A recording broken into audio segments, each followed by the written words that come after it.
आपण बेरोजगारीमध्ये आपल्या सिस्टमचं कसं योगदान आहे ते बघूयात. जरासं आता बेरोजगारी जर असली तर मुलं साहजिक आहे, काही गव्हर्नमेंटचं स्पर्धा परीक्षा करतात. ठीक आहे, UPSC MPSC किंवा पोलीस भरती अशा अनेक परीक्षा असतात आणि त्या वर्षभर चालत असतात. ठीक आहे, इतकी लूट असते त्याच्यामध्ये. तो रोजगार नाही आहे. तो रोजगार नाही आहे. ते मुलं सर्वांना माहिती आहे. मलाच सर्व समजतं आणि मला सर्व गोष्टी कळतात आणि मी फक्त तुम्हाला सांगतो असं नाही. आपल्याला सर्वांना सर्व कळतं. सर्वांना सर्व कळतं. तर झालं असं आहे की हा जो ट्रॅप आहे ना, म्हणजे शिक्षण नाही म्हणत आपण त्याला, कोचिंग वगैरे त्या असतात, त्या UPSC MPSCचा किंवा ते पोलीस भरती वगैरे सगळं. त्यांना असं म्हणायचं असतं की तुम्ही आमच्याकडे क्लास लावा, आमच्याकडे पैसे द्या आणि एकदा आमच्याकडे पैसे दिले का मग आम्ही तुम्हाला नोकरी लावू. आणि कधी लावू? कधीच नाही. कारण व्यवस्था टफ आहे. एका जागेसाठी हजार हजार फॉर्म येत असतात. मुलांना वाटत असतं की मी एवढा लाखो रुपये खर्च केले किंवा मी 10 वर्ष मेहनत केली, 15 वर्ष. अरे बाबा, तू कितीही मेहनत केली ती खरी आहे, पण जर का त्या 1000 मुलांपैकी 1000चे 1000 10-10 वर्ष जरी लढत राहिले आणि जागा केवळ एक असली ना, तर ते एकच वॅकन्सी घेणार आहेत. त्यामुळे ते 999 मुलं बेरोजगार राहणारच आहेत कायम. ते कायम राहणार आहेत ते. मग मग ठीक आहे, मग आपण म्हणू मग पुढच्या वर्षी ट्राय करू. हेच हेच आहे ते जे गणित, ज्याच्यामुळे आपण ट्रॅपमध्ये अडकून राहतो. पुढच्या वर्षी परत नवीन पिढी पण येते, जुने मुलं पण ॲड होतात आणि परत ती संख्या वाढत जाते. अशा बेरोजगारांचा आकडा नेहमी नेहमी वाढत जातो. ठीक आहे, मी एकदा मला असं आणि व्यवस्था तर इतकी भंगार आहे ना आपल्याकडची की ती बोलायला नको पाहिजे त्याच्यावर. शासन आणि प्रशासनात गेलेली लोक कोणासाठी काम करतात हे विचारलं पाहिजे. की तुम्ही सामान्य जनतेसाठी कामं करता, विद्यार्थ्यांसाठी कामं करता, की फक्त ते टॉप 1% उद्योगपतींसाठी कामं करता, की त्यांना पैसा मिळाला पाहिजे, त्यांचं भलं झालं पाहिजे आणि इथं करप्शन करता, मुलांना सोयीसुविधा देत नाही. अक्षरशः मुलं जे आता व्यवस्थेचा एक सोपं साधं एक एकदम अत्यंत खराब उदाहरण सांगतो. एखादा तुम्ही परीक्षेचा फॉर्म भरला, पूर्वी त्याला 50-100 रुपये लागायचे. आता त्या परीक्षा फॉर्मला लागतात 1000 रुपये. का? तर म्हणे एक मंत्री म्हणतो महाराष्ट्रातला की मुलं सिरियस नाही होत म्हणे. सिरियस? तू किती सिरियस आहे बाबा? तू किती सिरियस आहे? म्हणजे सिरियस होण्यासाठी गरिबाच्या पोरांनी हजार रुपये भरायचे, तुम्ही करोडोंचे स्कॅम करायचे. विना काम करता. तुमचा पण वेळ येईल, एक वेळ तुमची पण येईल. प्रत्येकाचा वेळ येतो. तुम्ही कशा पद्धतीनं विद्यार्थ्यांचा छळ करताय, तुम्ही कशा पद्धतीनं विद्यार्थ्यांना लुटताय अक्षरशः आणि किती भ्रष्टाचार करताय ना, हे एक दिवस तर उघड होणार आहे. आणि करायला पाहिजे, लोकांनी उतरायला पाहिजे रस्त्यावर. विद्यार्थ्यांना सिरियसनेस यावी म्हणून 1000 रुपये फी केली, 100ची फी 1000 रुपये केली, कम्प्युटराईज केलं. काही गरज नव्हती कम्प्युटराईज करण्याची, कारण परीक्षा आपल्याकडे सर्व ऑब्जेक्टिव्ह होतात. ऑब्जेक्टिव्ह पेन अँड पेपरमध्ये खूप छान पद्धतीनं होतात. 50-100 रुपयामध्ये परीक्षा होते. कुठलाच गैरप्रकार होत नाही, काहीच होत नाही. हॅकिंग नाही, काही नाही, काही नाही. कशाला एवढं हे करायचं? त्या IT कंपन्यांना पैसे द्यायचे, कम्प्युटर इन्स्टिट्यूशन्सला पैसे द्यायचे, स्वतः पैसे खायचे. कुणाकडून येतो हा पैसा? सामान्य विद्यार्थी. 50-100 रुपयावर ज्या मुलांची आई वडील कामं करतात ना, ते लोक पोटाला चिमट्या देऊन एक वेळचं जेवण कमी करून ते मुलांची फी भरत असतात त्या स्पर्धा परीक्षांच्यासाठी. तिच्यातही एका जागेसाठी 1000 फॉर्म. मग त्या मुलाला असं वाटतं की माझी चूक आहे. अरे बाबा, तुझी चूक नाही आहे ती. व्यवस्था तशी आहे. व्यवस्थेत अभ्यास करा. व्यवस्था खराब आहे रे, खूप खराब आहे. तुम्ही काही जीवाचं बरं वाईट करू नका, कारण व्यवस्था एवढी खराब आहे. तुम्ही तुमचे प्रयत्न करत राहा, फक्त एवढंच करत राहा. आज जीवन आहे, जीवनाचा आनंद पण घ्या. मी एकदा 2016-17चा टाईम वेळ असेल, जळगावमध्ये असतो आम्ही. त्यावेळेस अक्षरशः एक मोठी भरती होती, आर्मी भरती म्हणता येईल तिला. अनेक जिल्ह्याची मुलं आली होती, अनेक जिल्ह्यांची. आणि ती एवढी मोठी मुलं आली होती एकाच जिल्ह्यामध्ये की त्यांना ना जेवणाची सोय, ना पाण्याची सोय, ना राहण्याची सोय. एक आठवडा ती मुलं अक्षरशः, कोणी रस्त्याच्या कडेला ते फुटपाथ नसतात का, तिथे झोपलेली होती. तिच्या शेजारून मोठमोठी वाहनं जात होती. आणि त्यांना ना शौचालय, ना काही व्यवस्था. अक्षरशः मी म्हणतो की एवढं खराब उदाहरण जगात मी पाहिलं नाही आतापर्यंत. मी तरी पाहिलं नाही एवढं खराब उदाहरण होतं ते. जे मी ते डोळ्यांनी पाहिलं ना, लाखो मुलं आले होते, म्हणजे हजारो मुलं, 30-40 हजार मुलं असतील साधारण. ते आठवडाभर ते मुलं रांगेत, उन्हात तानात पेपरावर बसलेले. आणि ते उन्हाळ्याचे दिवस होते ते. असे पाणी नाही, काही नाही. म्हणजे ही देशाची युवा पिढी आहे, हे देशाचं भविष्य आहे. तो कडेला झोपलाय, तो रात्री त्याच्या शेजारून गाडी जाते, किती मुलं कडेला झोपली. गाडी जर का एखादा प्यायलेला माणूस असला, तुमच्याकडे आधीच दारू स्वस्तात मिळते, कुठेही मिळते, त्याने जर तर गाडी घातली तर किती मुलं ऍक्सिडेंटमध्ये जातील. आणि तो ऍक्सिडेंट झाला तर काय करायचं मग? देवाची करणी. वा, हे असं ढिसाळ नियोजन, ढिसाळ कारभार. त्यामुळे भारतात खूप, म्हणजे विद्यार्थ्यांचे अक्षरशः हाल नाही म्हणता येणार याला, अक्षरशः लचके तोडले जात आहेत. ठीक आहे, एवढे पैसे भरायचे, परीक्षा सेंटर इतके दूर दूर द्यायचे का? जिल्ह्यात नाही देऊ शकत, एखाद्या प्रत्येक जिल्ह्यात नाही देऊ शकत. किती मोठे मोठे आपले स्टेट आहेत. आपलं काही म्हणजे अनेक खूप विरळ लोकसंख्या असं काही नाही आहे. खूप लोकसंख्या आपल्या भारतामध्ये. एका एका जिल्ह्यामध्ये जर समजा एखादी जागा असली तर 100 मुलं फॉर्म भरतात. मग परीक्षा सेंटर प्रत्येक शहरात देता येऊ शकतं. तुम्ही त्यांचे प्रवास खर्च वाढवता, तुम्ही त्यांना प्रवासाला मजबूर करता, ते प्रवास करून एवढ्या दुरून जाता. अनेक लोकांचा रेल्वेत ॲक्सिडेंट होतो, कोणाचे मोबाईल चोरी होतात, कोणासोबत अपघात होतात. आता मागे मी अनेकदा ऐकलं की मुलांचे अपघात झाले अक्षरशः. त्यांचे सकाळी पेपर होते, कोणाचे बाहेर गावी पेपर होते, त्यामुळे त्यांच्याच शहरामध्ये पेपर घेता येतात ना. शाळा आहे, महाविद्यालय, कॉलेज आहे, प्रत्येक शहरात आहे. प्रत्येक तालुका लेवलवर कामं करा. असं काही नाही की पुण्या मुंबईतच पेपर घेतले पाहिजे. आणि बरं, ते आता नवीनच सिस्टम चालू केली त्यांनी, की पुण्याचे मुलं नागपूरला पाठवतात, नागपूरचे मुलं पुण्याला पाठवतात, मुंबईचे मुलं उत्तर महाराष्ट्रात पाठवतात, उत्तर महाराष्ट्रातले मुलं मुंबईला पाठवतात. म्हणजे पैशाची अपव्यय, वेळेचा अपव्यय, मुलांच्या जीविताला धोका, आणि त्या बिचारांचे हाल ते हाल. वेळेवर अन्न नाही, काही नाही. आणि हे आपली युवा पिढी आहे, देशाचं भविष्य आहे ते. असं असं खराब करणार तुम्ही देशाचं भविष्य? आपण जगातले सर्वात युवा पिढी असलेले देश आहोत, पण आपल्या देशाने आपल्या युवांची एवढे हाल केले, एवढा सत्यानाश केलाय, तो दिसतोच आहे. नुसतं युवा म्हणून काही फायदा नसतो. तुम्ही त्यांना सपोर्ट करा, तुम्ही त्यांना तशी वागणूक द्या.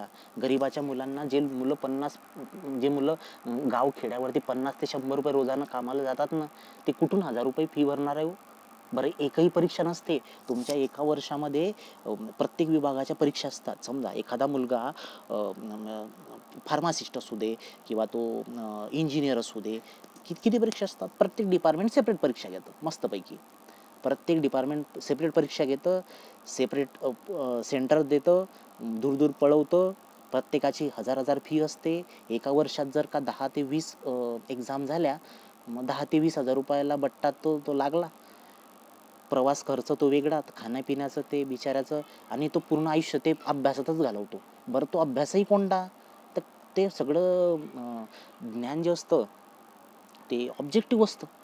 ते काही म्हणजे त्याचा उपयोग होत नाही. ऑब्जेक्टिव्हमध्ये काय होणार आहे? आणि त्या ऑब्जेक्टिव्ह प्रश्न म्हणजे परीक्षा पद्धती, स्पर्धा परीक्षा पद्धती हा भारतातला सर्वात मोठा स्कॅम आहे. सर्वात मोठा स्कॅम. ऑब्जेक्टिव्ह प्रश्न घ्यायचे, वारंवार परीक्षा घ्यायच्या, त्या ऑब्जेक्टिव्ह प्रश्न वाचून वाचून वाचून वाचून 5 वर्ष वाचा, 10 वर्ष वाचा, 15 वर्ष वाचा. जर वॅकन्सी नाही आहेत तर प्रत्येक मुलगा सिलेक्ट नाही होऊ शकत. 1000 मधून एकच मुलगा होऊ शकतो. जर 1000 मधून एकच वॅकन्सी आहे तर 999 मुलं कितीही अभ्यास करू देत, कितीही ऑब्जेक्टिव्हचा अभ्यास करू देत, त्या ऑब्जेक्टिव्हचा पण उपयोग नाही, आणि ते नोकरीला पण लागत नाही. का? एकच वॅकन्सी ना राव. एका वॅकन्सीमध्ये काय होणार आहे, असं असतं. आणि भारतात हेच चालू आहे. भारतामध्ये युवांना वेडं बनवलं जातं आहे की वॅकन्सी, गव्हर्नमेंटमध्ये वॅकन्सी दाखवल्या जातात 8-10, ठीक आहे. समजा एखादी वॅकन्सी असते, त्याच्या मागे किती मुलं फॉर्म भरतात ते बघा बरं. मुलांना वाटतं आमचं काहीतरी चुकतंय. नाही नाही नाही, तुमचं कशाला चुकेल हो. तुम्ही अभ्यास केला, तुमच्यात गुण होते, गुण आहेत म्हणून तुम्ही जगताय ना. प्रत्येक माणसात काही ना काही कलागुण असतात. प्रत्येक माणूस हा क्षमतेने भरलेला असतो. असं कुणीच नाही आहे की ज्याच्यामध्ये कमतरता आहे, क्षमता नाही, असं नाही आहे. या भ्रष्ट सिस्टममुळे काय होतं की अशा मुलांना इतके पैसे भरावे लागतात, इतका प्रवास करावा लागतो, म्हणजे 8-10 वर्ष परिश्रम करूनही नोकरी न मिळाली तर तो मुलगा डिप्रेशनमध्ये जातो. त्याला मानसिक आजार वगैरे होऊ शकतात. त्याच्यानंतर तो आत्महत्येचे विचार वगैरे करतो. त्याला असं वाटतं की स्वतःच दोषी तो ते की आई वडील आपले 100-50 रुपये रोजाने कामाला जायचे आणि मी काहीच करू नाही शकलो. अरे बाबा, तुझी चूक नाही आहे ती. जागाच नव्हत्या रे तेवढ्या, जागाच नव्हत्या. जर का एवढ्या जागा असल्या ना, समजा 100 जागा आहेत आणि 1000 मुलांनी फॉर्म भरले, मग ठीक आहे. 10 पैकी 1 मुलगा सिलेक्ट होतोय ते तरी थोडंसं असं समजण्यासारखं आहे. किंवा 5 पैकी 1 मुलगा सिलेक्ट होतोय ते तरी समजण्यासारखं आहे. हजारोतून 1 मुलगा सिलेक्ट होतोय. पोलीस भरतीला इंजिनियर, डॉक्टर आणि MBA, M.Tech केलेली मुलं जात आहे. हे देशाचं वाटोळं झालेलं आहे अक्षरशः. सिस्टम अक्षरशः म्हणजे किती भयानक लेवलला पोचलेली हे आपण विचार करायला पाहिजे युवकांनी. कारण आणि त्यांच्याच आयुष्याची खेळ चालला आहे हा सर्व. कुठल्याच नेत्याचा, बिझनेसमॅनचा मुलगा गव्हर्नमेंट परीक्षांची तयारी करत नाही, प्रवास करत नाही, परीक्षांचा अभ्यास करत नाही, ऑब्जेक्टिव्हचा अभ्यास करत नाही, काही करत नाही ना. सीमेवर लढायला जात ते. सर्व गरिबाची मुलं आहेत. 90% जी आपण आहोत ना, ती आपलीच मुलंच सर्व. तेच अभ्यास करतात, त्यांनाच बिचारांना कष्ट आहेत, तेच सीमेवर लढायला जातात, तेच शहीद होतात. तेच इकडं काबाड कष्ट करून फी भरतात. परीक्षा सेंटर एवढ्या दूर दूर येतात, त्याच्यातही स्कॅम होतात. अजून एक्झाममध्ये स्कॅम होणं ही एक मोठा स्कॅम आहे. ते 20-20, 30-30 लाख रुपये घेतात आणि ते पेपरच्या आन्सर की वगैरे देऊन टाकतात. मग त्याच्यानं ते मुलं पास होऊन जातात, ज्यांच्याकडे पैसे आहे समजा. असं प्रत्येक परीक्षेत नाही होत, पण बऱ्याच परीक्षांमध्ये आरोप झाले आहेत, ते सिद्ध झाले आहेत, बातम्या आल्या आहेत. आणि ते जी ऑनलाईन सिस्टम आहे ना, ती खूप चुकीची आहे. गरज नाही हो, ऑब्जेक्टिव्हच घेताय तर पेन आणि पेपर घ्या ना. मुलांना 50-50 रुपये फी घ्या, 25-25 रुपये फी घ्या. जर बाकीचे केंद्रातल्या आयोग जर 25-25, 30-30 रुपये फी, म्हणजे CAPFची फी फक्त 25 रुपये असते. तो केंद्रातला पेपर आहे, त्यांची पण तेवढीच सिक्युरिटी असते की नाही. मग ते 25 रुपये घेऊ शकता, तर तुम्हाला 1000 रुपये कशाचे लागतात. ते क्लास 1 अधिकाऱ्याचे 25 रुपये घेतात आणि तुम्ही साधं शिपायाचा फॉर्म भरायचा म्हटला तर 1000 रुपये. बरं, मागास वर्गांना कमी, किती कमी, 100 रुपये कमी. फक्त 900 रुपये फी, म्हणजे फक्त 100 रुपयेच कमी. काय गंमत लावली आहे. हा उद्रेक आहे. विद्यार्थी संघटना अक्षरशः झोपलेल्या आहेत. म्हणजे काही चांगलंही काम करत आहे, मी ते नाही म्हणत, पण हा तो देश आहे जिथं भगतसिंग सारखे लोक, चंद्रशेखर आझाद सारखे लोक, एवढे क्रांतिकारी लोक, विद्यार्थी जन्माला आले, त्यांनी मोठमोठ्या संघटना चालू केल्या. आणि त्या संघटना म्हणजे आज भारतात ज्या विद्यार्थी संघटना आहेत किंवा भारतात जे लोक ज्या संघटना आहेत, ज्या संघर्ष करणाऱ्या संघटना आहेत व्यवस्थेशी, त्यांनी विचार करायला पाहिजे ना की विद्यार्थ्यांवर कोणते दिवस आले, स्पर्धा परीक्षा अभ्यास करणाऱ्या विद्यार्थ्यांवर काय दिवस आले, किती वर्ष ते काढतायत, किती मॅनपॉवर आपली वेस्ट जाते, पॉलिटिकल लोक कसे मॅनिप्युलेट करतायत. एखादी UPSC परीक्षा पास करत म्हणजे पास नाही झाला तरी 10-15 वर्ष वाया गेली. कोणाची गेली? त्या युवकाची गेली. अशी एका युवकाची 10-15 वर्ष, पूर्ण देशामध्ये किती युवक आहेत असे. MPSC, UPSC, पोलीस भरती, प्रत्येक ठिकाणी परीक्षा, नेहमी परीक्षा फॉर्म, विद्यार्थी अक्षरशः गुरफटलेले असतात.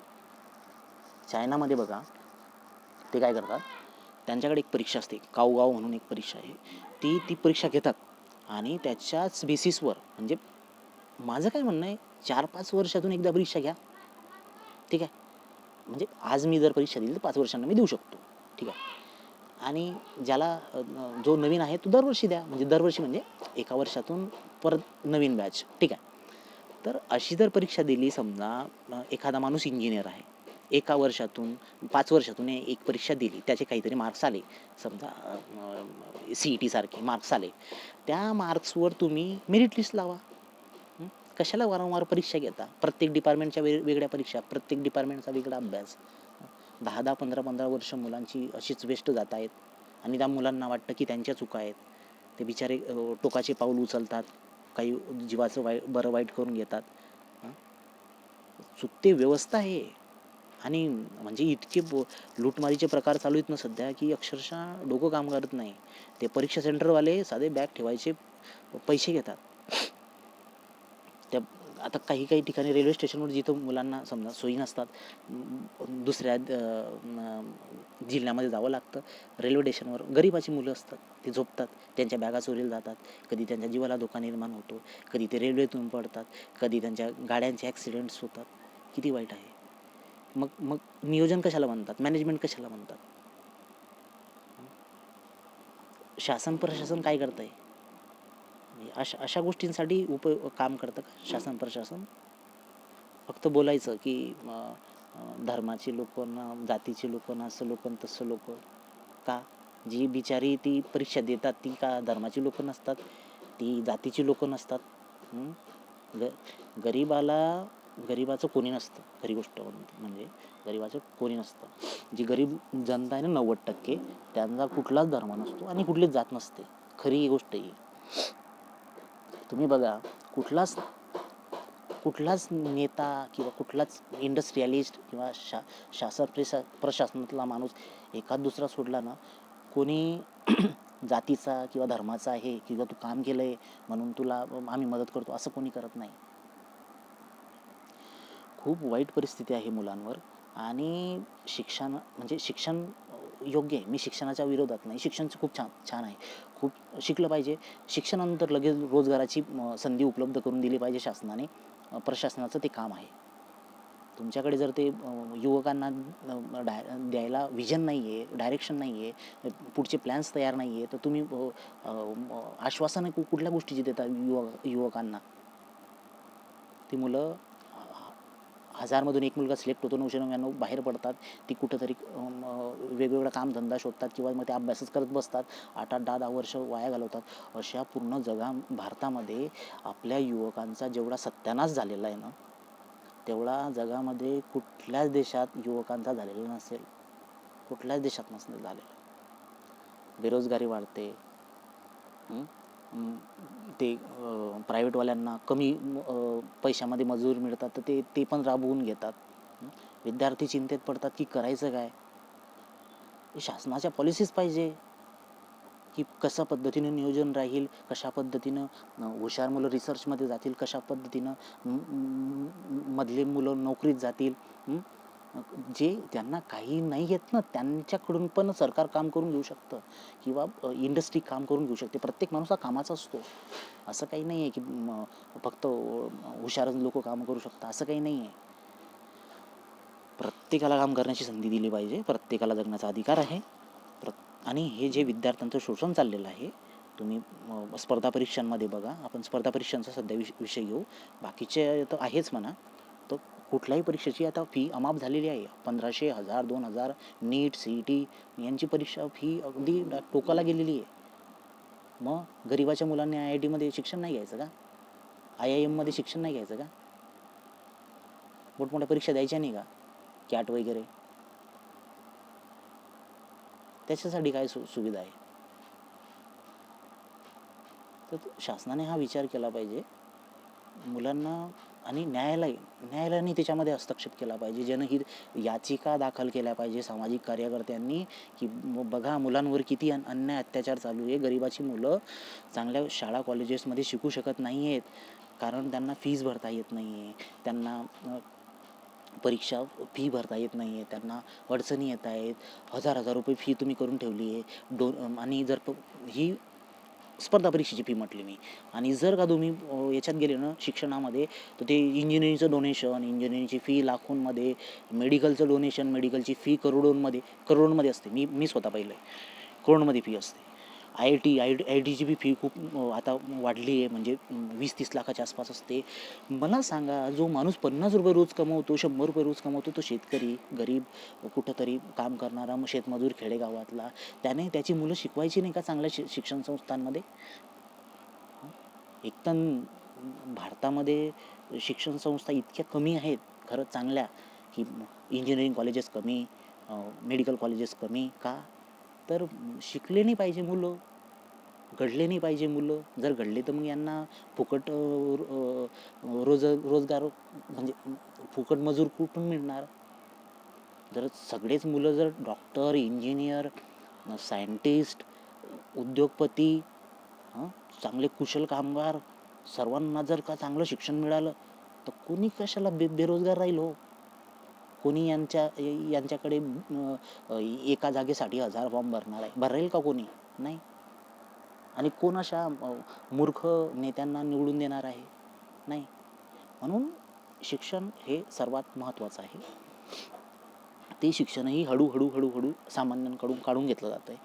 आता तोच प्रकार चालू, डोनेशन भरा, फीज भरा, सर्व महागाई. असं क्वचित कॉलेज असे होते की जिथं फक्त 2,000 ते 4,000 फी होती, वार्षिक फी.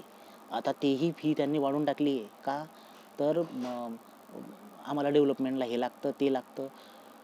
वार्षिक फी आता 50,000, 60,000 रुपये कुठून भरणार तो? ₹100 रोजानं काम करणारा माणूस, त्याचा मुलगा तो कसा शिकवणार? साध्या अडचणी येतात का लोकांना, खेडेगावातल्या लोकांना, प्राथमिक शिक्षणापासून उच्च शिक्षणापर्यंत? आणि जर ते नाही घेतलं तर आयुष्य बरबाद पूर्ण. पिढ्याच्या पिढ्या नष्ट होत आहेत. काहीच पुढं जायला तयार नाही आहे. हे व्यवस्थेने हा विचार करायला पाहिजे. आणि मिळून कुठंतरी ना मानवता दाखवली पाहिजे, की मानवतेने कामं झाली पाहिजेत, की नको आता बस खूप झालं, आता मानवता दाखवूया, एकजुटीने काम करूया. पैशा म्हणजे आपण काय म्हणतो त्याला, आरामाच्या आणि पैशाच्या नशेमध्ये बहुजनांचं नुकसान करू नका नुकसान. कुठं जातील एवढे 90% लोक?